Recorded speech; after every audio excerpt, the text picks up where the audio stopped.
What if I told you that there was somebody alive today that may live to be 130? Would that intrigue you or would it scare you?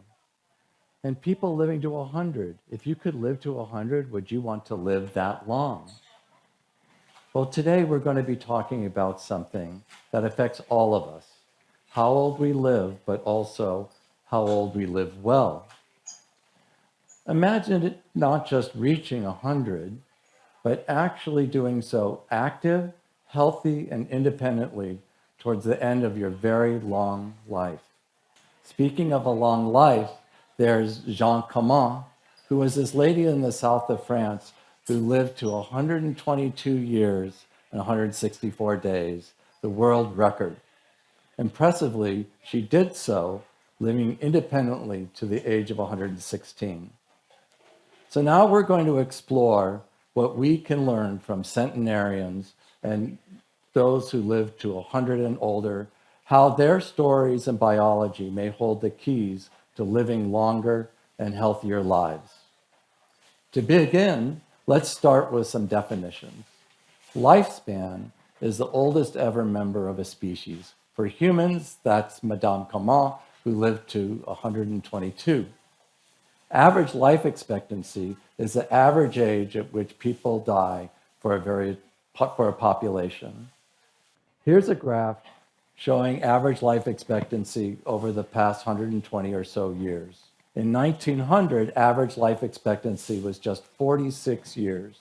The reason for that was mostly because of infectious diseases at the time, typhoid fever, diphtheria, cholera. Children could expect to live just through childhood about 25% of the time. By the time that we got to 1960, when I was born, average life expectancy was 70. Nowadays, average life expectancy is 85 for women and about 80 for women and 75 for men. But everybody doesn't have the same life expectancy. Let me explain a striking example for you.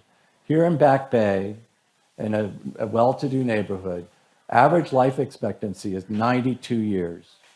Go south to Roxbury, where average life expectancy is 69 years. That's a difference of 23 years. And that's not just a Boston problem. That reflects disparities throughout the country. For example, in rural Mississippi, rural Alabama, or the Oglala Sioux tribe in South Dakota, those average life expectancies are around 66 years. Go to Marin County in California, average life expectancy is about 85. Here's a map of average life expectancies in different regions of the country. And red is for average life expectancies of about 67.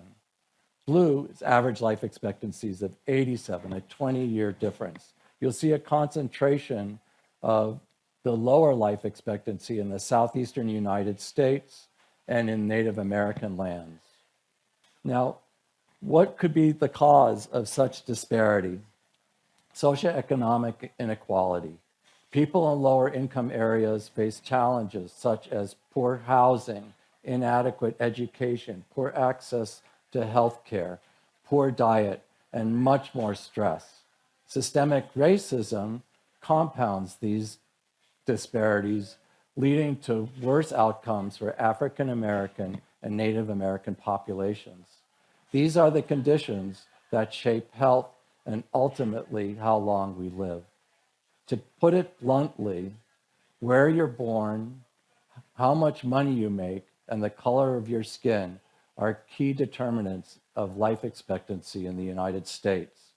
Curing these social ills is essential, if not more important, than curing heart disease or cancer. Now, what about personal habits? Can the choices we make add years to our lives? Absolutely. There's a study in the 2008 Circulation, a journal, that analyzed up to 34 years of health data and mortality data in 120,000 people.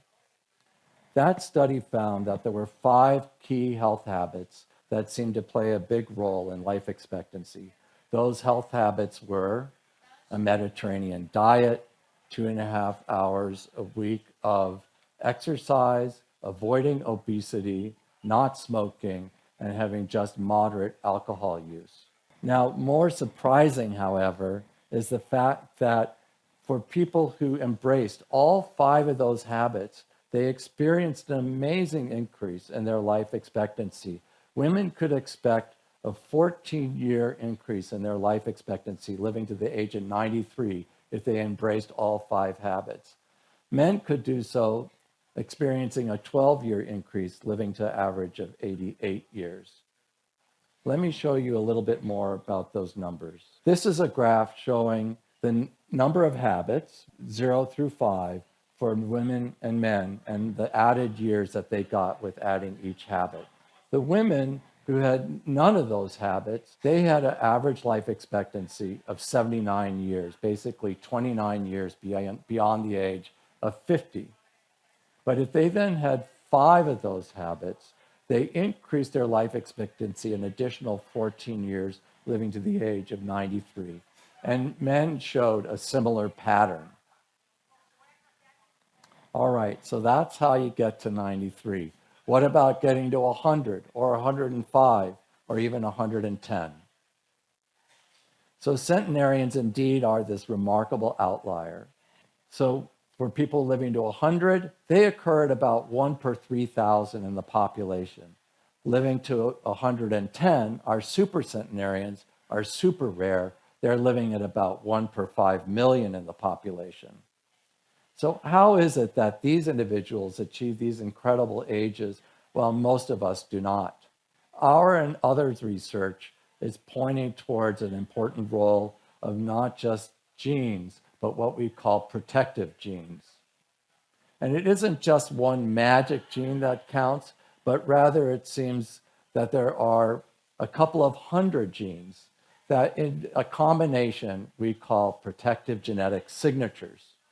One of the fascinating things about these genetic signatures is that they vary according to ancestry, race, even by family. So it's important that we enroll as many different backgrounds as possible so we can try and figure out these different signatures that in the end we think could help us uncover the biological underpinnings of extreme longevity. Now, unfortunately, we can't really turn to centenarians to tell us what happens, help us get to 100. I've met centenarians with terrible habits, whether it be eating a lot of meat and sweets, or even smoking, or even drinking too much alcohol, and they still get to these ages. How do they get away with that? Well, it's probably because of these protective genes. Even saying that, I find that smoking is very rare in these individuals, so smoking is a non-starter. Besides these protective genetic signatures, we do find some other common traits with the centenarians. Many centenarians are socially active. They maintain a sense of purpose well into their late years. These social connections and optimistic mindset may be as important as any specific diet or exercise regimen. Now let's talk about supercentenarians, these incredibly rare people living to 110 beyond. These individuals are incredibly rare, but they offer some of the most valuable insights into extreme longevity. We're currently studying about 200 supercentenarians. We think by the time we get 500 supercentenarians, we may be able to start making sense of these exceptional longevity genes, these protective genetic signatures, and their underlying biological pathways that help people get to these extreme ages. One of the most remarkable supercentenarians in our study was Sarah Knaus. Sarah was the oldest member of our study, living to 119. This is a picture of her with her great-great-great-grandson. Despite her extreme age, just like Madame Comment, she lived the vast majority of that time in exceptionally good health. Understanding what centenarians like Sarah are so resilient could lead to breakthroughs in how we can slow aging, and delay the onset of diseases like Alzheimer's disease. What's exciting is that this research isn't just about living longer, it's about living healthier.